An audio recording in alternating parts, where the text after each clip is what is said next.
જય સ્વામિનારાયણ. સહજાનંદ વિદ્યાલયના video lecture શિક્ષણમાં આપ સર્વ વિદ્યાર્થી મિત્રોનું હાર્દિક સ્વાગત છે. ધોરણ 12 રસાયણ વિજ્ઞાન પ્રકરણ 7 પી વિભાગના તત્વો. આજના લેક્ચરમાં આપણે આંતર હેલોજન સંયોજનો વિશે ભણીશું. આંતર હેલોજન સંયોજનની બનાવટ, ગુણધર્મો, એના ઉપયોગો વગેરેનો અભ્યાસ કરીશું. લેક્ચરને અંતે આ ટોપિક સાથે સંકળાયેલા જે બધા કન્સેપ્ટ હોય એ કન્સેપ્ટ પર આધારિત કેટલાક અગત્યના એમસીક્યુ આપવામાં આવશે, જે તમને નીટ JEE ગુજસેટ માટે ખૂબ ઉપયોગી પુરવાર થઈ શકશે. અને માટે આ લેક્ચર છે છેલ્લે સુધી જોવાનું ચૂકતા નહીં. સૌ પ્રથમ આપણે આંતર હેલોજન સંયોજનોની વ્યાખ્યા જોઈએ. જ્યારે બે જુદા જુદા હેલોજન તત્વો એકબીજા સાથે પ્રક્રિયા કરે ત્યારે આંતર હેલોજન સંયોજનો બને છે. એટલે કે વ્યાખ્યા આપી આમ કહેવાય, જ્યારે બે જુદા જુદા હેલોજન તત્વો એકબીજા સાથે પ્રક્રિયા કરી જે સંયોજનો બનાવે તેમને આંતર હેલોજન સંયોજનો કહે છે. દાખલા તરીકે XX', XX'3, XX'5 અને XX'7. બરોબર, જ્યાં X એ મોટા કદના હેલોજન અને X' એ નાના કદના હેલોજન હોય છે. અહીંયા હેલોજન તત્વોનું સામાન્ય સૂત્ર X'n વડે પણ દર્શાવી શકાય, જ્યાં n બરાબર 1, 3, 5, 7 હોય છે. બરોબર, આ રીતે XX, જ્યાં XX'1 એટલે કે XX' જો 1 હોય તો 3 હોય તો XX'3, 5 હોય તો XX'5, 7 હોય તો XX'7 હોય છે. હવે આપણે અહીંયા જોઈએ કે X એ X' કરતા વધુ વિદ્યુત ધન છે. બરોબર, એટલે X એ મોટા કદનો હેલોજન હોય. આ XX' પૈકી જે X હોય પહેલો પરમાણુ એ મોટા કદનો હેલોજન હોય, એ મધ્યસ્થ પરમાણુ તરીકે વર્તે, અને X' એ નાના કદનો હેલોજન હોય છે. બરોબર, જ્યાં X એ X' કરતા વધુ વિદ્યુત ધન હોય, અથવા વિદ્યુત ઋણતાના સંદર્ભમાં કહીએ તો X જે મોટા કદનો હોય એની વિદ્યુત ઋણતા ઓછી હોય છે, જ્યારે X', બરોબર, કે જે નાના કદનો હોય એની વિદ્યુત ઋણતા વધારે હોય. અને એટલે હવે બહુ મહત્વની બાબત રાખજો, જે મોટા કદનો મધ્યસ્થ પરમાણુ છે એનો ઓક્સિડેશન આંક હંમેશા ધન હોય અને +1, +3, +5 કે +7 હોઈ શકે. જ્યારે X' કે જે છેડા પર પરમાણુઓ ગોઠવાય છે, કે જેની વિદ્યુત ઋણતા વધારે હોય, એનો ઓક્સિડેશન આંક હંમેશા -1 હોય છે. એટલે ઓક્સિડેશન આંકના સંદર્ભમાં યાદ રાખજો. એટલે XX' હોય તો એમાં X નો ઓક્સિડેશન આંક +1 હોય, XX'3 હોય તો એમાં X નો ઓક્સિડેશન આંક +3 હોય, XX'5 માં +5 હોય, XX'7 માં +7 હોય. જ્યારે X' હોય વધારે સંખ્યામાં જોડાયેલા પરમાણુ, એનો ઓક્સિડેશન આંક હંમેશા -1 હોય. એની વિદ્યુત ઋણતા વધારે હોય. આ જે મોટા કદનો પરમાણુ છે એની વિદ્યુત ઋણતા ઓછી હોય. અહીંયા વિદ્યુત ધનમયતા કીધું તો X એ X' કરતા વધુ વિદ્યુત ધન હોય છે. બીજું કે જેમ X અને X' નો ત્રિજ્યા ગુણોત્તર વધતો જાય તેમ પ્રતિ અણુ પરમાણુની સંખ્યા પણ વધતી જાય. એટલે કે જે મધ્યસ્થ પરમાણુ છે એ કદમાં મોટો થતો જાય એમ એની આજુબાજુ ગોઠવાતા, બરોબર, જેમ આ X મધ્યસ્થ પરમાણુ એ મોટો બનતો જાય એમ એની આજુબાજુ ગોઠવાતા પરમાણુઓની સંખ્યા વધતી જાય છે. બરોબર, આથી દાખલા તરીકે આયોડિન ફ્લોરાઇડ કીધું તો આયોડિન એ તો સૌથી મોટા કદનું છે અને ફ્લોરિન એ સૌથી નાના કદનું છે. બરોબર, એટલે આ બંનેનો ત્રિજ્યા ગુણોત્તર ઘણો વધારે હોય અને એટલે આયોડિનની આસપાસ ગોઠવાતા ફ્લોરિન પરમાણુની સંખ્યા મહત્તમ એટલે કે 7 હોય, અને માટે આપણને IF7 પ્રકારનું સંયોજન પણ પ્રાપ્ત થાય છે. અહીંયા આપણે જોઈએ કે આથી આયોડિન ફ્લોરાઇડમાં પરમાણુઓની સંખ્યા મહત્તમ હોવી જોઈએ, કારણ કે આયોડિન અને ફ્લોરિન વચ્ચેનો ત્રિજ્યા ગુણોત્તર મહત્તમ હોય છે, અને તેથી તેનું સૂત્ર IF7, બરોબર, કે જેમાં આયોડિનની આસપાસ ફ્લોરિન પરમાણુની તે મહત્તમ સંખ્યા ધરાવે છે. આપણે જોઈએ કે ભાઈ x dash x dash 3 x dash 5 x dash 7 પ્રકારના કયા કયા સંયોજનો જાણીતા છે? તો એક્સ ડેશ પ્રકારના ફ્લોરાઇડ ત્રણે જાણીતા છે. Chlorine fluoride, bromine fluoride, iodine fluoride. એના નામ આ રીતે અપાય, બરોબર. દાખલા તરીકે BeRF છે તો બ્રોમિન ફ્લોરાઇડ, બરોબર, આ રીતે નામ આપી શકે. એ રીતે ક્લોરીનના બે એક્સ ડેશ પ્રકારના આંતર હેલોજન જાણીતા છે, બ્રોમિન ક્લોરાઇડ અને આયોડિન ક્લોરાઇડ. અને બ્રોમિનનો એક જાણીતો છે આયોડિન બ્રોમાઇડ. એક્સ ડેશ 3 પ્રકારમાં જોઈએ તો ફ્લોરીનના ત્રણ જાણીતા છે, ક્લોરીન ટ્રાયફ્લોરાઇડ, બ્રોમિન ટ્રાયફ્લોરાઇડ, આયોડિન ટ્રાયફ્લોરાઇડ. અને ક્લોરાઇડ એક જાણીતો છે આયોડિન ટ્રાયક્લોરાઇડ. એ રીતે પેન્ટાહેલાઇડ જોઈએ આંતર હેલોજનમાં તો ક્લોરીન પેન્ટાફ્લોરાઇડ, બ્રોમિન પેન્ટાફ્લોરાઇડ, આયોડિન પેન્ટાફ્લોરાઇડ જાણીતા છે. અને હેપ્ટાહેલાઇડમાં માત્ર આયોડિન હેપ્ટાફ્લોરાઇડ જાણીતો છે, બરોબર.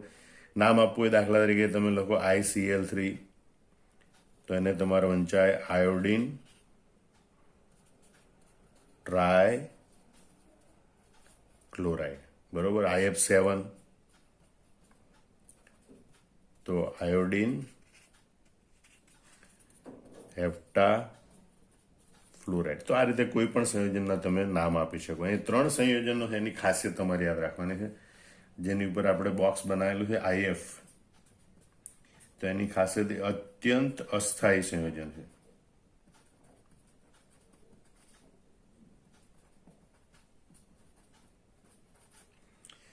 જ્યારે એની પછીનું તરત જ યાદ રાખજો BrCl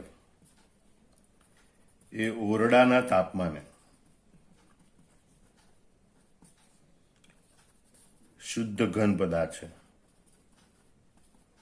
એટલે કે ઘણો સ્થાયી પદાર્થ છે. IF એ અત્યંત અસ્થાયી છે, BrCl એ ઓરડાના તાપમાને શુદ્ધ ઘન પદાર્થ છે. ત્રીજી ખાસિયત ICl3 ની જોઈએ તો ICl3 એ I2Cl6 જેવા Cl સેતુ ધરાવતા, બરોબર, દ્વિઅણુ સ્વરૂપે હોય છે. ICl2 એટલે એ I2Cl6 એટલે કે Cl સેતુ ધરાવતા દ્વિઅણુ તરીકે હોય છે. આયોડિનની આજુબાજુ 3 ક્લોરીન ગોઠવાયેલા હોય, Cl Cl Cl. આયોડિનની આજુબાજુ Cl Cl Cl, બરોબર. એ પૈકી અહીંયા Cl સેતુ બનેલો હોય આયોડિન અને ક્લોરીન વચ્ચે, અને આ રીતે I2Cl6 સ્વરૂપે. એટલે ICl3 છે એ આપણને I2Cl6 સ્વરૂપે મળે છે. Cl સેતુ દ્વારા દ્વિઅણુ સ્વરૂપે એ જોડાયેલા હોય છે. ICl3 ની આ ખાસિયત છે. આંતર હેલોજન સંયોજનની બનાવટ એટલે કે હવે આપણે જોઈએ કે આંતર હેલોજન સંયોજનો કેવી રીતે બને. તો આંતર હેલોજન સંયોજનોને મોટા ભાગે તો સીધા સંયોગીકરણ દ્વારા બનાય અથવા હેલોજનની નીચા આંતર હેલોજન સાથેની ક્રિયા દ્વારા બનાવી શકાય છે. નીચા આંતર હેલોજન એટલે કે ઓછા પરમાણુઓ ધરાવતા આંતર હેલોજન સંયોજન હોય એની હેલોજન સાથે પ્રક્રિયા કરવાથી વધુ પરમાણુ ધરાવતા એટલે કે ઊંચા આંતર હેલોજન સંયોજનો બનાવી શકાય છે, બરોબર. તો સૌ પ્રથમ આપણે જે આંતર હેલોજન સંયોજનો બને કેવી રીતે, તો ટૂંકમાં તમે આવી રીતે યાદ રાખવાનો પ્રયત્ન કરજો, બરોબર. કાલી ફુલ્લી એટલે કે ક્લોરીન અને ફ્લોરીન વચ્ચેની પ્રક્રિયાથી બનતા આંતર હેલોજન, બ્રાઉન ફુલ્લી એટલે કે બ્રોમિન અને ફ્લોરીન વચ્ચેની પ્રક્રિયાથી બનતા આંતર હેલોજન, અને આઈ કાલી એટલે કે આયોડિન અને ક્લોરીન વચ્ચેની પ્રક્રિયાથી બનતા આંતર હેલોજન સંયોજન. તો સૌ પ્રથમ આપણે જોઈએ કાલી ફુલ્લી એટલે કે ક્લોરીન અને ફ્લોરીન વચ્ચેની પ્રક્રિયાથી બનતા આંતર હેલોજન સંયોજન. તો આપણે જોઈએ કે ભાઈ ક્લોરીન અને ફ્લોરીન વચ્ચે સમાન કદ લઈ અને 473 કેલ્વિન તાપમાને પ્રક્રિયા કરવામાં આવે તો ક્લોરીન મોનોફ્લોરાઇડ ClF બને છે, બરોબર. ફરીથી યાદ રાખી લો, ક્લોરીન અને ફ્લોરીનનું સમાન કદ લઈ 473 કેલ્વિન તાપમાને પ્રક્રિયા કરવામાં આવે તો ક્લોરીન મોનોફ્લોરાઇડ બને છે. પણ જો ફ્લોરીનનું કદ વધારે પ્રમાણમાં લેવામાં આવે, ફ્લોરીનને વધારે પ્રમાણમાં લઈ અને પ્રક્રિયા કરવામાં આવે, 573 કેલ્વિન જેટલા ઊંચા તાપમાને પ્રક્રિયા કરવામાં આવે તો ક્લોરીન ટ્રાયફ્લોરાઇડ બને છે, બરોબર. Cl2 + 3F2 gives 2ClF3. અહીંયા સમીકરણ સંતુલિત કરવા માટે જો 3 વાળાને 2 વડે ગુણીને 2 વાળાને 3 વડે ગુણ્યા. અથવા એમ કહેવાય ક્લોરીન 2 છે એટલે અહીં 2 લખ્યા તો ફ્લોરીન 6 થઈ જાય એટલે અહીંયા 3 લખેલા છે. બરોબર. તો આ રીતે ક્લોરીન મોનોફ્લોરાઇડ અને ક્લોરીન ટ્રાયફ્લોરાઇડ બનાવી શકાય. યાદ રાખજો 473 573 473 573 સમાન કદ ફ્લોરીનનું વધુ પ્રમાણ, સમાન કદ ફ્લોરીનનું વધુ પ્રમાણ. આ રીતે આ બે પ્રક્રિયા યાદ રાખવાની. હવે આપણે એક પ્રક્રિયાનું ઉદાહરણ એ જોઈએ કે નીચું આંતર હેલોજન ક્લોરીન મોનોફ્લોરાઇડ ClF એની હેલોજન ફ્લોરીન સાથે પ્રક્રિયા કરવામાં આવે. બરોબર.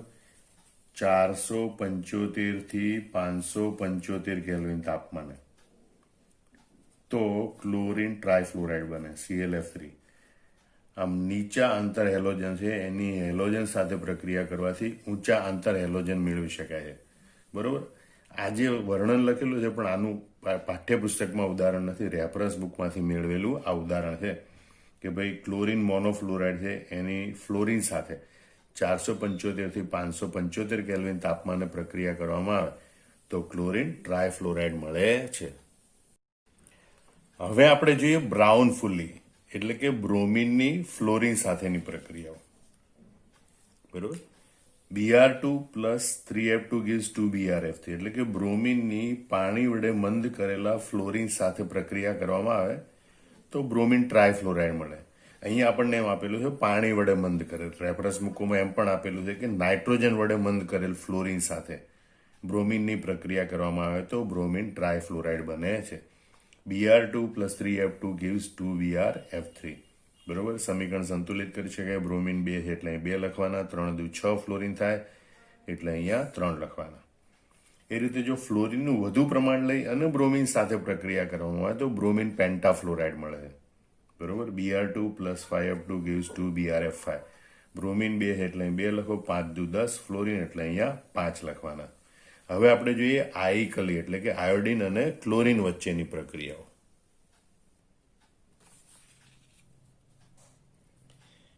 I2 plus Cl2 gives 2ICl એટલે કે આયોડિન અને ક્લોરીનના સમાન મોલ લઈ અને પ્રક્રિયા કરવામાં આવે તો આયોડિન મોનોક્લોરાઇડ બને. બરોબર. I2 plus Cl2 gives 2ICl. પણ જો ક્લોરીનનું વધુ પ્રમાણ લઈને એની આયોડિન સાથે પ્રક્રિયા કરવામાં આવે તો આયોડિન ટ્રાયક્લોરાઇડ વાયુ સ્વરૂપ મળે. I2 plus 3Cl2 gives 2ICl3 iodine ટ્રાયક્લોરાઇડ મળે છે. તો આ રીતે આંતર હેલોજન સંયોજનો છે એ બનાવી શકાય છે.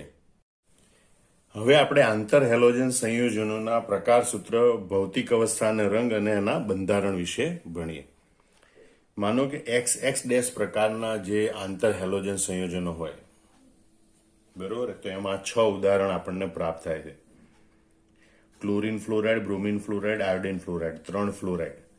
પછી bromine chloride, iodine chloride, 2 chloride અને આયોડિન બ્રોમાઇડ, 1 બ્રોમાઇડ.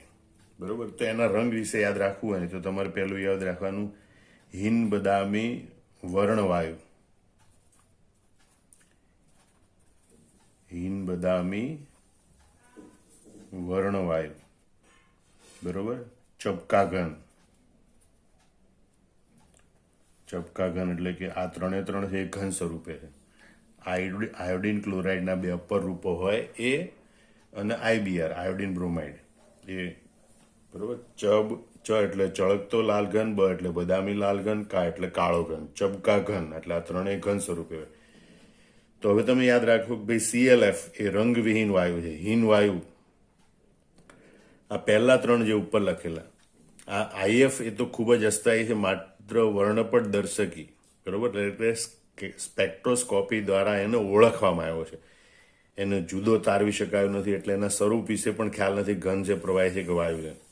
બરોબર. એ ખૂબ જ અસ્થાયી સંયોજન છે એટલે એને વર્ણપટ દર્શકી દ્વારા સંસૂચિત છે. એટલે કે આપણને MCQ તરીકે પૂછે અથવા તો પ્રશ્ન પૂછે કે ભાઈ વર્ણપટ દર્શકી દ્વારા માત્ર સંસૂચિત થયેલો હોય એવો આંતર હેલોજન સંયોજન કયો અથવા તો ખૂબ જ અસ્થાયી આંતર હેલોજન સંયોજન કયું તો એ કહેવાય આયોડિન ફ્લોરાઇડ. એક એની ખાસિયત યાદ રાખવાની. BRF બ્રોમિન ફ્લોરાઇડ એ આછો બદામી રંગ છે. બદામી એટલે આછો બદામી રંગનો એ પણ વાયુ જ છે. બરોબર. એટલે આ વાયુ આ સંસૂચિત છે ને આ વાયુ એટલે પહેલા 4 છે એ વાયુ, એના માટે યાદ રાખવાનું. ફરીથી જોઈ લો. ક્લોરીન ફ્લોરાઇડ રંગવિહીન વાયુ છે, હીન બદામી વર્ણવાયુ. હીન એટલે રંગવિહીન વાયુ, બદામી એટલે આછો બદામી વાયુ, વર્ણપટ વર્ણ એટલે વર્ણપટ દર્શકી દ્વારા સંશ્લેષિત આયોડિન ફ્લોરાઇડ, અને બ્રોમિન ક્લોરાઇડ એ વાયુ છે. એના રંગ વિશે કે બીજી કોઈ માહિતી આપી નથી. હવે જોઈએ આયોડિન ક્લોરાઇડ, એના બે અપરૂપો, બરોબર, આલ્ફા સ્વરૂપ અપરૂપ અને બીટા સ્વરૂપ અપરૂપ. ચ બ કા. ચ બ એટલે ચળકતો લાલ ઘન, બ એટલે બદામી લાલ ઘન.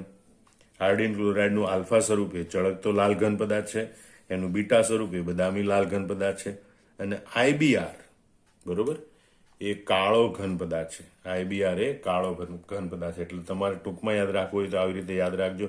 હીન બદામી વર્ણ વાયુ ચપકા ઘન, રંગવિહીન વાયુ આછો બદામી વાયુ, વર્ણપટ દર્શકી દ્વારા સંસૂચિત વાયુ ચળકતો લાલ ઘન, બદામી લાલ ઘન, કાળો ઘન. આ બધા અણુઓ રેખીય હોય છે. બે જ પરમાણુ એટલે બંને પરમાણુ એક જ રેખા પર ગોઠવાયેલા હોય, માટે આ બધા અણુઓ રેખીય હોય છે. હવે આપણે જોઈએ XX-3 પ્રકારના, X-5 પ્રકારના અને XX-7 પ્રકારના આંતર હેલોજન. તો XX-3 પ્રકારના 4 આંતર હેલોજન સંયોજનો મળે છે: ClF3, BrF3, IF3 અને ICl3. બરોબર. તો એના માટે તમે ગુણધર્મો યાદ રાખવા માટે આવું યાદ રાખજો: હીન પીલી પીપાનાર. હીન પીલી પીપાનાર કેવું યાદ રાખશો? હીન પીલી પીપાનાર. અને પછી યાદ રાખવાનું GLSS. G એટલે ગેસ, L એટલે લિક્વિડ, S એટલે સોલિડ, S એટલે સોલિડ. હવે તેના ગુણધર્મ યાદ રાખજો: ClF3 રંગવિહીન વાયુ છે, BrF3 L એટલે લિક્વિડ, પીળું લીલું પ્રવાહી છે, પીળું લીલું પ્રવાહી છે, બરોબર. IF3 પીળો પીપા એટલે પીળો પાવડરરૂપ ઘન પદાર્થ છે, પીળો પાવડરરૂપ ઘન પદાર્થ છે. ICl3 નાર સોલિડ એટલે કે નારંગી રંગનો ઘન પદાર્થ છે. ફરીથી યાદ રાખી લો: હીન પીલી પીપાનાર. ClF3 રંગવિહીન વાયુ છે, BrF3 પીળું લીલું પ્રવાહી છે, IF3 પીળો પાવડરરૂપ ઘન પદાર્થ છે, બરોબર. ICl3 નાર એટલે નારંગી રંગનો ઘન પદાર્થ છે. આ બધાની ખાસિયત એ છે કે કોણીય ટી આકાર ધરાવે છે. આ બધા અણુઓ કોણીય ટી આકાર ધરાવે છે. હવે આપણે જોઈએ XX-5 પ્રકારના આંતર હેલોજન. એ 3 મળે છે, 3 ફ્લોરાઇડ છે: આયોડિન પેન્ટાફ્લોરાઇડ, બ્રોમિન પેન્ટાફ્લોરાઇડ અને ક્લોરિન પેન્ટાફ્લોરાઇડ. તો અહીંયા ઊંધું આપેલું, ધ્યાન રાખજો આ બધા કરતા. આયોડિનનો પેન્ટાફ્લોરાઇડ પહેલા લખેલો છે, બ્રોમિન ક્લોરિન પછી લખેલા છે, બરોબર.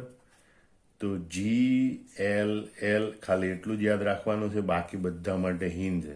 GLL હીન, અને પહેલા માટે 77 યાદ રાખવાનું, બરોબર. ડબલ સત્તા 77. તો G એટલે વાયુ, L એટલે પ્રવાહી, પ્રવાહી. હીન એટલે રંગવિહીન વાયુ, રંગવિહીન પ્રવાહી, રંગવિહીન પ્રવાહી. તો IF5 રંગવિહીન વાયુ છે, BrF5 રંગવિહીન પ્રવાહી છે, ClF5 રંગવિહીન પ્રવાહી છે, GLL. પણ આ 77 લખેલું છે, એનો મતલબ કે 77 કેલ્વિનથી નીચા તાપમાને આયોડિન પેન્ટાફ્લોરાઇડ એ ઘન સ્વરૂપમાં ફેરવાય છે, બરોબર.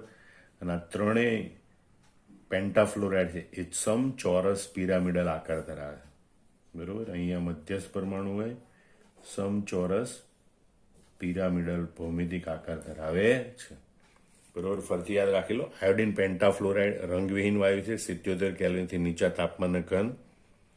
બ્રોમિન પેન્ટાફ્લોરાઇડ, ક્લોરિન પેન્ટાફ્લોરાઇડ બંને રંગવિહીન પ્રવાહી. આ બધા પેન્ટાફ્લોરાઇડ છે એ ભૌમિતિક આકાર સમચોરસ પિરામિડલ ધરાવે છે. XS-7 પ્રકારનું આંતર હેલોજન માત્ર એક જ છે, અને એ છે IF7, બરોબર. અને રંગવિહીન વાયુ છે, એટલે Gહીન કહેવાય એમ પણ ચાલે, રંગવિહીન વાયુ છે. અને એનો ભૌમિતિક આકાર પેન્ટાગોનલ બાયપિરામિડલ હોય છે. ફરીથી XX-7 એનું માત્ર એક જ આંતર હેલોજન, ઉદાહરણ IF7, જે રંગવિહીન વાયુ છે અને એનો ભૌમિતિક આકાર પેન્ટાગોનલ બાયપિરામિડ હોય છે. પંચકોણની ઉપર પિરામિડ, નીચે પિરામિડ, બરોબર. એટલે પંચકોણીય દ્વિપિરામિડ આકાર પણ કહેવાય. હવે આપણે જોઈએ આંતર હેલોજન સંયોજનના ગુણધર્મો. આંતર હેલોજન સંયોજનો તો બધા સહસંયોજક અણુઓ છે, કારણ કે એમની વચ્ચે વિદ્યુત ઋણતાનો તફાવત ઓછો છે. કારણ કે વિદ્યુત ઋણતા વધારે હોય તો વિદ્યુઋણતાનો તફાત વધારે હોય તો સંયોજનો આયની બને. અહીંયા વિદ્યુઋણતાનો તફાત એક જ સમૂહના બધા તત્વો છે. ફ્લોરિનની વિદ્યુઋણતા 4, ક્લોરિન 3.2, બ્રોમિન 3.0 અને આયોડિન 2.7 હોય છે. બરોબર. એટલે વિદ્યુઋણતાનો તફાત તેમની વચ્ચે ઓછો હોય માટે એ સહસંયોજક અણુ હોય. એમાં બધા જ ઇલેક્ટ્રોન યુગ્મિત હોય માટે આ બધા આંતર હેલોજન સંયોજનો સ્વભાવે પ્રતિચુંબકી હોય. ClF સિવાય 298 કેલ્વિન તાપમાને તેઓ બાષ્પશીલ ઘન પદાર્થ અથવા બાષ્પશીલ પ્રવાહી સ્વરૂપે હોય. યાદ રાખજો, અહીંયા બાષ્પશીલ ઉમેરવાનું. એટલે આંતર હેલોજન સંયોજનો બાષ્પશીલ ઘન પદાર્થો અથવા બાષ્પશીલ પ્રવાહી સ્વરૂપે હોય છે, જ્યારે ClF વાયુ સ્વરૂપે છે. પાઠ્યપુસ્તકમાં ખાલી ClF ને વાયુ સ્વરૂપે બતાવે છે, પણ આપણે કોષ્ટક ઉપરથી જોઈ શકીએ છીએ કે ClF ઉપરાંત BrF, ClF3, IF5 અને IF7 આ બધા વાયુ સ્વરૂપે છે. એટલે અહીંયા ClF સિવાય લખ્યું છે એમ નહીં, પણ હકીકતમાં મોટાભાગના આંતર હેલોજન સંયોજનો બાષ્પશીલ ઘન અથવા બાષ્પશીલ પ્રવાહી સ્વરૂપે હોય, જ્યારે ClF, BrF, ClF3, IF5, IF7 એ વાયુ સ્વરૂપે હોય છે. ગલન બિંદુ, ઉત્કલન બિંદુ સિવાયના ભૌતિક ગુણધર્મો હેલોજન ઘટકોના મધ્યવર્તી હોય છે. બરોબર. પણ તેમના ગલન બિંદુ, ઉત્કલન બિંદુ અપેક્ષા કરતા ઊંચા હોય. દાખલા તરીકે તમે લો ભાઈ ICl, આયોડિન મોનોક્લોરાઇડ. બરોબર. તો એની બંધ લંબાઈ છે એ I બોન્ડ I અને Cl બોન્ડ Cl ની મધ્યવર્તી હોય છે. બરોબર. એટલે આની બંધ લંબાઈ કે બીજા ભૌતિક ગુણધર્મો છે એ આયોડિન અને ક્લોરિનના મધ્યવર્તી હોય. આયોડિન ક્લોરાઇડના ભૌતિક ગુણધર્મો આયોડિન અને ક્લોરિનના ભૌતિક ગુણધર્મોના મધ્યવર્તી હોય છે. પણ ગલન બિંદુ, ઉત્કલન બિંદુની સરખામણીમાં જોઈએ તો IClનું ગલન બિંદુ, ઉત્કલન બિંદુ આયોડિન અને ક્લોરિન કરતાં સહેજ ઊંચું હોય. એ પ્રમાણે જે અપેક્ષા હોવી જોઈએ કે આ બંનેનું મધ્યવર્તી હોય, મધ્યવર્તી કરતાં પણ સહેજ વધારે હોય. એમ હોવાનું કારણ છે કે આયોડિન અને ક્લોરિન વચ્ચે જે વિદ્યુત ઋણતાનો તફાવત છે, બરોબર, એના કારણે આંશિક આ ધ્રુવીય અણુ બને છે. બરોબર. કે જેમાં ક્લોરિનની વિદ્યુતઋણતા વધારે એટલે એની પર આંશિક ઋણ વીજભાર, આની પર આંશિક ધન વીજભાર હોય. અને એ ધ્રુવીય હોવાના કારણે આંતરાણવીય આકર્ષણ બળ, દ્વિધ્રુવીય પ્રકારનું આંતરાણવીય આકર્ષણ બળ વધે અને એટલે એના ગલન બિંદુ, ઉત્કલન બિંદુ અપેક્ષા કરતા સહેજ ઊંચા હોય. બરોબર. આ મુદ્દો ફરીથી સમજી લો. ગલન બિંદુ અને ઉત્કલન બિંદુ સિવાયના ભૌતિક ગુણધર્મો હેલોજન ઘટકોના મધ્યવર્તી હોય. એટલે કે IClના ભૌતિક ગુણધર્મો આયોડિનના અને ક્લોરિનના ભૌતિક ગુણધર્મોના મધ્યવર્તી, પણ તેમના ગલન બિંદુ, ઉત્કલન બિંદુ અપેક્ષા કરતા સહેજ ઊંચા હોય છે, કારણ કે આ સંયોજનો આંશિક ધ્રુવીય હોય છે. એટલે એમના અણુઓ વચ્ચે દ્વિધ્રુવીય પ્રકારનું આકર્ષણ બળ હોય છે. આ આંતર હેલોજન સંયોજનો એ હેલોજન તત્વો કરતા વધુ પ્રતિક્રિયાત્મક હોય છે. એટલે યાદ રાખજો કે ICl, આયોડિન મોનોક્લોરાઇડ એ I2 અને Cl2 કરતાં વધુ પ્રતિક્રિયાત્મક હોય. બરાબર. અહીં ક્લોરિન સિવાય લખેલું છે, પણ આયોડિન ક્લોરાઇડ છે એ તો આ બંને કરતાં પણ વધુ પ્રતિક્રિયાત્મક હોય. આનું કારણ આંતર હેલોજન સંયોજનમાં રહેલો XX' બંધ એ હેલોજન તત્વોમાં રહેલા XX બંધ કરતાં નબળો હોય છે. બરાબર. એટલે આ બંધ નબળો હોય. આયોડિનમાં આયોડિન વચ્ચેનો બંધ અને ક્લોરિનમાં Cl વચ્ચેનો બંધ એના કરતાં આયોડિન અને ક્લોરિન વચ્ચેનો બંધ નબળો હોય છે. બરાબર. કારણ કે અસમાન પ્રકારની કક્ષકોના સંમિશ્રણથી બનેલો બંધ છે. એટલે આ બંધ સહેલાઈથી તૂટે અને એટલે આંતર હેલોજન સંયોજનો છે એ વધુ પ્રતિક્રિયાત્મક હોય છે. પરથી યાદ રાખી લો, આંતર હેલોજન સંયોજન તત્વો, બરોબર, આંતર હેલોજન સંયોજનો એ હેલોજન તત્વો કરતાં વધુ પ્રતિક્રિયાત્મક હોય છે. આનું કારણ આંતર હેલોજન સંયોજનોમાં XX' બંધ એ હેલોજન તત્વોમાં રહેલા XX બંધ કરતાં નબળો હોય છે. જો કે અહીં અપવાદ છે, FF બંધ છે એ પણ ઘણો નબળો છે, અને ક્લોરિન છે એ ઘણી વધુ પ્રતિક્રિયાત્મકતા દર્શાવે છે. અપવાદરૂપ ઘટનાઓ એ યાદ રાખવાની હોય ખાસ, કારણ કે એના ઉપર આધારિત MCQ વધારે પૂછાતા હોય. હવે આપણે જળ વિભાજન પ્રક્રિયા જોઈએ. આ બધા સંયોજનો જળ વિભાજન પામી, બરોબર, નાનો હેલોજન હોય એમાંથી હેલાઇડ આયન આપે, અને મોટા હેલોજન હોય એમાંથી હાઇપોહેલાઇટ, હેલાઇટ, હેલેટ અને પર હેલેટ એનાયન બનાવે છે. બરોબર. તો આ જળ વિભાજન પ્રક્રિયા આપણે વિગતવાર જોઈએ. હવે આપણે જે આંતર હેલોજન સંયોજનની જળ વિભાજન પ્રક્રિયાઓ, તો x x dash plus H2O it gives, આ જે નાનો હેલોજન પરમાણુ એક્સ ડેશ છે એ આપણને હેલાઇડ આયન આપે, પણ આ જે મોટો પરમાણુ છે એ આપણને હાઇપોહેલાઇટ આપે, HOX, જેમાં જે OX માઇનસ છે એ હાઇપોહેલાઇટ આયન છે, જ્યારે આમાં એક્સ ડેશ માઇનસ છે એ હેલાઇડ આયન છે. આમ જ્યારે એક્સ એક્સ ડેશ પ્રકારના હેલોજનો એનું જળ વિભાજન થાય ત્યારે એક્સ ડેશ એ હેલાઇડ આયન આપે અને એક્સ એ આપણને હાઇપોહેલાઇટ આયન આપે છે. બીજું આપણે જોઈએ એક્સ એક્સ ડેશ 3 પ્રકારના હેલોજનનું જળ વિભાજન. તો નાનો પરમાણુ છે હેલોજનનો એ આપણને હેલાઇડ આયન આપે, બરોબર, પણ મોટો પરમાણુ છે એક્સ એ આપણને HXO2 એટલે કે XO2 માઇનસ હેલાઇટ આયન આપે છે, બરોબર. આમ એક્સ એક્સ ડેશ 3 છે એનું જળ વિભાજન પ્રક્રિયા થાય તો હાઇડ્રોજન હેલાઇડ અને હેલસ એસિડ મળે HXO2. જો કે આ માત્ર ક્લોરીન આ પ્રક્રિયા આપે છે સમીકરણ સંતુલિત કરવા માટે, બરોબર. અહીંયા 3 છે એક્સ ડેશ એટલે અહીંયા 3 લખવાના અને 2 ઓક્સિજન છે એટલે અહીં 2 લખવાના, એટલે સમીકરણ સંતુલિત થઈ જાય. એક્સ ડેશ વાળા 3 અહીં લખવાના, ઓક્સિજન વાળા 2 અહીં લખવાના. એક્સ એક્સ ડેશ 3 પ્રકારનું આંતર હેલોજન હોય એનું જળ વિભાજન કરવાથી હેલાઇડ આયન અને હેલાઇટ આયન મળે. એ રીતે એક્સ એક્સ ડેશ 5 પ્રકારના આંતર હેલોજન હોય એનું જળ વિભાજન કરવામાં આવે તો નાનો પરમાણુ છે એ આપણને આ રીતે હેલાઇડ આયન આપે, HX ડેશ, અને મોટો પરમાણુ છે એ આપણને હેલેટ આયન આપે, HXO3, એમાં XO3 માઇનસ એ હેલેટ આયન હોય છે, બરોબર. આમ એક્સ એક્સ ડેશ 5 એનું જળ વિભાજન કરવામાં આવે તો હાઇડ્રોજન હેલાઇડ અને હેલિક એસિડ બને છે. સમીકરણ સંતુલિત કરવા માટે 5 અહીંયા લખવાના, ઓક્સિજન વાળા 3 અહીંયા લખવાના, એટલે બંને બાજુ બધા પરમાણુઓ સંતુલિત થાય.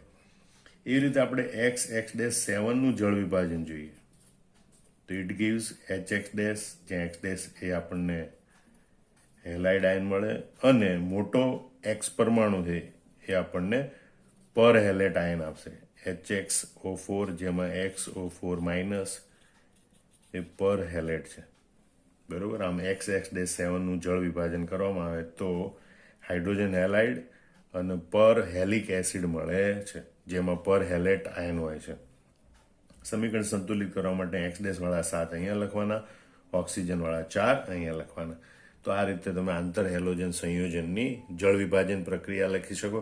ટૂંકમાં યાદ રાખો કે જે નાના કદનો હેલોજન પરમાણુ છે હેલાઇડ આયન આપે, જ્યારે મોટા કદના પરમાણુ છે એ અનુક્રમે આમાંથી હાઇપોહેલાઇટ આયન, હેલાઇટ આયન, હેલેટ આયન અને પર હેલેટ આયનો આપે છે. આંતર હેલોજન સંયોજનના આણ્વીય બંધારણો VACPR સિદ્ધાંતના આધારે સમજાવી શકાય છે. એક્સ એક્સ ડેશ 3 સંયોજનો એ ટી આકાર, એક્સ એક્સ ડેશ 5 સંયોજનો એ સમચોરસ પિરામિડલ આકાર અને IF7 એક્સ એક્સ ડેશ 7 પ્રકારનું એકમાત્ર સંયોજન છે IF7 A pentagonal by pyramidal બંધારણ ધરાવે છે, બરોબર. તો આપણે જોયું એક્સ એક્સ ડેશ 3 પ્રકારનું સંયોજન હોય એમાં આ 3 પરમાણુ જોડાયેલા એટલે 3 બંધકારક ઇલેક્ટ્રોન યુગ્મ હોય, બરોબર. અને આ 3 હેલોજનના 7 પૈકી 3 વપરાઈ ગયા એટલે 2 બાકી, એટલે ટોટલ 4 ઇલેક્ટ્રોન બાકી, એટલે કે 2 અબંધકારક ઇલેક્ટ્રોન યુગ્મ હોય. આમ ટોટલ 5 ઇલેક્ટ્રોન યુગ્મ મધ્યસ્થ પરમાણુની આજુબાજુ ગોઠવવાના હોય તો એ પૈકી જે 2 અબંધકારક ઇલેક્ટ્રોન યુગ્મ છે અપાકર્ષણ લઘુત્તમ થાય એટલે એ નિરક્ષીય સ્થાનમાં વિષુવવૃત્ત પર ગોઠવાય, બરોબર. અને એક્સ ડેશ પરમાણુ છે એ પૈકી એક ત્રિકોણીય સમતલમાં ગોઠવાય અને બાકીના સમતલને લંબ રૂપે 2 ગોઠવાય. તો આ રીતે બને. પણ અહીંયા એનો મતલબ કે આ ટી આકાર બને, એટલે આપણે આમ ઊભું ગોઠવીએ, બરોબર. તો x x dash x dash તો ટી આકાર બને. પરંતુ આ જે અબંધકારક ઇલેક્ટ્રોનિકમાં છે, આ બંધકારક ઉપર વીએસીપીઆર સિદ્ધાંત પ્રમાણે થોડું વધારે અપાકર્ષણ બળ લગાડે, અને એટલે આ બંને બંધ અંદરની બાજુ સહેજ વળેલા હોય. બરોબર, એટલે એને કીધું છે વળેલો ટી આકાર. એટલે આપણે આમ ગણતા હોઈએ તો ભાઈ એક્સ ડેશ અને એક્સ ડેશ અહીંયા અબંધકારક ઇલેક્ટ્રોનિકમાં હોય તો આ રીતે વળેલો આકાર ગણવામાં આવે છે. એટલે એક્સ ડેશ ત્રિસંયોજનો એ વળેલો ટી આકાર ધરાવે છે. હવે આપણે જોઈએ એક્સ ડેશ 5 પ્રકારના સંયોજનો. બરોબર, તો એમાં 5 બંધકારક અને 1 અબંધકારક ઇલેક્ટ્રોનિકમાં હોય. બરોબર, 1 અબંધકારક ઇલેક્ટ્રોનિકમાં હોય, અને માટે એ આ પ્રમાણે સમચોરસ પિરામિડલ આકાર ધરાવે છે. બરોબર, આ એક ઇલેક્ટ્રોનિકમાં નીચેની બાજુ ગોઠવાયેલું હોય એના આકારને આપણે ધ્યાનમાં ન લઈએ. આમ તો બધા ઇલેક્ટ્રોનિકમાં અષ્ટફલકી આકારમાં ગોઠવાય, પણ આ અણુનો આકાર છે એ સમચોરસ પિરામિડલ ગણવામાં આવે છે. એ જ રીતે જો એક્સ ડેશ 7 પ્રકારનું હોય, બરોબર, તો એમાં 7 બંધકારક ઇલેક્ટ્રોનિકમાં હોય છે. અને જો 7 બંધકારક ઇલેક્ટ્રોનિકમાં હોય તો એ પંચકોણીય દ્વિપિરામિડ આકાર, બરોબર, ખાસ કરીને IF7 છે પણ એ આ પ્રકારનો પેન્ટાગોનલ બાયપિરામિડ અથવા તો પંચકોણીય દ્વિપિરામિડલ આકાર ધરાવે છે. હવે આપણે જોઈએ આંતર હેલોજન સંયોજનના ઉપયોગો. એક તો આ પ્રકારના સંયોજનો છે બિનજલીય દ્રાવકો તરીકે ઉપયોગી છે. ખાસ યાદ રાખજો, એ બિનજલીય દ્રાવકો તરીકે ઉપયોગી છે. તેમજ બીજો મહત્વનો ઉપયોગ આંતર હેલોજન સંયોજનો, એમાં ખાસ કરીને જે ફ્લોરિનયુક્ત સંયોજનો છે એ બધા ઘણા ઉપયોગી ફ્લોરિનેશન કરતા. એટલે કોઈ પણ સંયોજનમાં ફ્લોરિન પરમાણુ દાખલ કરી અને ફ્લોરિનયુક્ત સંયોજન બનાવવું હોય તો ફ્લોરિન ધરાવતા આંતર હેલોજન સંયોજનો એ ઘણા ઉપયોગી બને છે. યુરેનિયમ 235, યુરેનિયમની ખનિજ છે, એમાં યુરેનિયમ 235 અને યુરેનિયમ 238 બે ઘટકો હોય. એમાંથી યુરેનિયમ 235 છે ને એ ન્યુક્લિયર બળતણ તરીકે ઉપયોગી છે. એટલે એનું આપણે વધારે પ્રમાણ પ્રાપ્ત કરવું હોય તો યુરેનિયમ હેક્ઝાફ્લોરાઇડ વાયુ સ્વરૂપમાં રૂપાંતરિત કરવામાં આવે, પછી એનું પ્રસરણ થવા દેવામાં આવે, પછી યુરેનિયમ 235 હેક્ઝાફ્લોરાઇડ શુદ્ધ સ્વરૂપે મળે, એનું વિઘટન કરી અને શુદ્ધ યુરેનિયમ 235 મેળવવામાં આવે. તો એ UF6 મેળવવાનું, યુરેનિયમ હેક્ઝાફ્લોરાઇડ મેળવવા માટે યુરેનિયમની ક્લોરીન ટ્રાયફ્લોરાઇડ અથવા બ્રોમિન ટ્રાયફ્લોરાઇડ સાથે પ્રક્રિયા કરવામાં આવે છે. બરોબર, તો યુરેનિયમ 235ની સમૃદ્ધિ માટે, એટલે કે એની સાંદ્રતા વધારવા માટે યુરેનિયમ હેક્ઝાફ્લોરાઇડ બનાવવું પડે. તો એ યુરેનિયમ હેક્ઝાફ્લોરાઇડના ઉત્પાદનમાં યુરેનિયમ ખનિજની પ્રક્રિયા ClF3 અને BrF3ની સાથે કરવામાં આવે. બરોબર, ClF3 અથવા તો BrF3નો ઉપયોગ કરી યુરેનિયમમાંથી યુરેનિયમ હેક્ઝાફ્લોરાઇડ બનાવવામાં, અને પછી આનું પ્રસરણ થવા દઈ શુદ્ધ યુરેનિયમ 235 હેક્ઝાફ્લોરાઇડ મેળવવામાં, એનું વિઘટન કરી અને શુદ્ધ યુરેનિયમ 235 મેળવી શકાય છે. તો આ પ્રક્રિયાનું સમીકરણ યાદ રાખી લો. સહેલું છે, U + 3ClF3 gives UF6 + 3ClF. બરોબર, તો આ 3 ઉપયોગો ફરતી જોઈ લો. આ સંયોજનો બિનજલીય દ્રાવકો તરીકે વાપરી શકાય છે. આંતર હેલોજન સંયોજનો ઘણા ઉપયોગી ફ્લોરિનેશન કરતા હોય છે. યુરેનિયમ 235ની સમૃદ્ધિ માટે જરૂરી યુરેનિયમ હેક્ઝાફ્લોરાઇડના ઉત્પાદનમાં ClF3 અને BrF3નો ઉપયોગ કરવામાં આવે છે. U + 3ClF3 gives UF6 + 3ClF. આ વિડીયો તમે ધ્યાનથી જોયો. હવે કેટલાક MCQ સોલ્વ કરવાનો પ્રયત્ન કરીએ. હું અહીંયા MCQ બતાવતો જાઉં છું, તમે વિડીયો પોઝ કરી વિડીયો અને MCQ જોઈ લો અને તમે જવાબ વિચારી રાખો, અને પછી હું જવાબ બોલતો જાઉં છું એ પ્રમાણે તમે તમારો જવાબ ચેક કરતા જાઓ.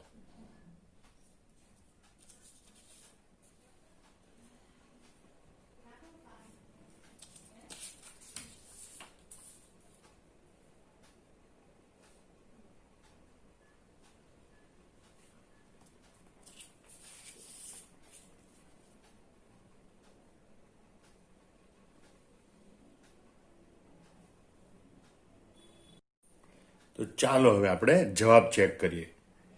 પહેલો એમસીક્યુ આ પ્રમાણે હતો, તો આપેલા વિભાગો પૈકી યોગ્ય વિકલ્પ પસંદ કરો કે ભાઈ કયા આયનમાં કયા પ્રકારના મધ્યસ્થ પરમાણુનો ઓક્સિડેશન આંક કયો હશે. તો આપણે ક્રમ પ્રમાણે તમે યાદ રાખી લો, OX minus hypohalite, XO2 minus, XO3 minus, XO4 minus, આમ પ્રમાણે જઈએ તો +1, +3, +5, +7 ઓક્સિડેશન આવે. તો OX માઇનસ હોય, બરોબર, હાઇપોહેલાઇટ એનો ઓક્સિડેશન આંક +1 હોય, એટલે એકની સામે બી આવતું હોય એ વિકલ્પ જોઈ લેવાનો. એટલે જો પહેલું જ આમ તો આવડતું હોય તો તમારો વિકલ્પ આવડી જાય કે એકની સામે બી, બરોબર. બીજું ચેક કરવું હોય તો કરો, XO4 માઇનસ પર હેલેટ આયન તો +7, તો 2ની સામે ડી, એટલે 2ની સામે ડી. ત્રીજું હેલેટ આયન XO3 માઇનસ હેલેટ આયન +5, બરોબર, તો 3ની સામે એ અને 4ની સામે સી, એટલે માટે અહીંયા વિકલ્પ ડી એ સાચો છે. ત્યાર પછીનો એમસીક્યુ આપણે જોઈએ કે ભાઈ આપેલામાંથી અયોગ્ય વિકલ્પ જણાવો. તો તમને ખબર હોય છે કે BrF3 એ હિન પીલી પીપાનાર, તો પીળું લીલું પ્રવાહી છે BrF3, બરોબર, એ નારંગી ઘન નથી. ICl3 એ નારંગી ઘન છે, બાકી ClF એ રંગવિહીન વાયુ છે, ClF5 રંગવિહીન પ્રવાહી છે, BrF આચો કથ્થાઈ વાયુ છે. એટલે આપણે જે કોષ્ટક યાદ રાખવાનું કીધું તો એ કોષ્ટક ઉપરથી પણ એમસીક્યુ આપણને પૂછી શકે, માટે વિકલ્પ સી એ સાચો છે. નીચેના વિધાનો માટે યોગ્ય વિકલ્પ પસંદ કરો. તો હમણાં જ આપણે જોયું હતું કે ભાઈ OX માઇનસ હોય એને કહેવાય હાઇપોહેલાઇટ આયન, બરોબર. XO2 માઇનસ હોય તો હેલાઇટ આયન, XO3 માઇનસ હોય તો હેલેટ આયન, XO4 માઇનસ હોય તો પર હેલેટ આયન. તો XO4 માઇનસ, અહીંયા OX4 માઇનસ ઉલટું આપેલું છે, માટે પહેલું વિધાન ખોટું છે. એટલે પહેલું વિધાન ખોટું હોય એવા બે વિકલ્પ છે, એ અને ડી. હાઇપોહેલાઇટ આયન તો OX માઇનસ છે, બરોબર, બીજું વિધાન પણ ખોટું છે. તો પહેલું બીજું વિધાન ખોટું એ વિકલ્પ એ છે, એટલે આમ તો પહેલા બે મુદ્દા ઉપરથી જ ખ્યાલ આવી જાય કે વિકલ્પ એ સાચો છે. છતાં ત્રીજું જોઈએ, halide ion XO2 minus halide ion કહેવાય અને XO3 માઇનસ એ હેલેટ આયન કહેવાય. એટલે ત્રીજું અને ચોથું વિધાન સાચું છે, માટે FFTT એમ આવે. હવે આપણે જોઈએ આપેલામાંથી કયો વિકલ્પ યોગ્ય છે, બરોબર. તો સૌથી પહેલાં તો જોઈએ કે ભાઈ આ જે સંયોજન હોય એમાં બેકી સંખ્યામાં હોય એ સંયોજનો મળતા નથી, કારણ કે નાનો પરમાણુ હોય એ એકી સંખ્યામાં હોય, ClF3 હોય, ClF હોય, ClF, એટલે આ બી અને ડી વિકલ્પ તો શક્ય નથી. બાકીના બે રહ્યા એ અને સી વિકલ્પ. તો એમાં જેમાં સમીકરણ સંતુલિત થતું હોય એ લખવાનું, બરોબર.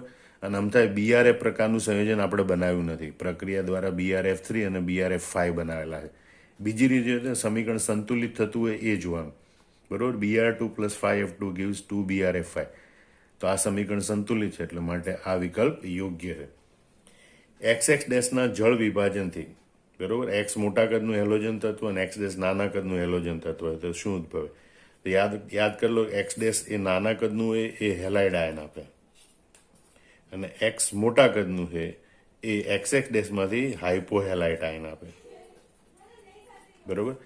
તો halide ion X dash minus, X dash એ હેલાઇડ આયન આપે X ડેશ માઇનસ, અને X એ હાઇપોહેલાઇટ આયન આપે OX માઇનસ, અને માટે વિકલ્પ સી એ અહીંયા સાચો બને છે. હવે આંતર હેલોજનના એક અણુમાં મહત્તમ પરમાણુની સંખ્યા કેટલી હોય, તો આપણને યાદ છે કે મેક્ઝિમમ IF7 છે, એટલે પહેલી નજરે આપણે લખી નાખીએ 7 પરમાણુ. નહીં, કુલ 8 પરમાણુ હોય, 7 પરમાણુ ફ્લોરિનના અને 1 પરમાણુ આયોડિનનો, એટલે 8 એ જવાબ સાચો છે. આંતર હેલોજનના એક અણુમાં મહત્તમ પરમાણુની સંખ્યા કેટલી હોય, તો 8.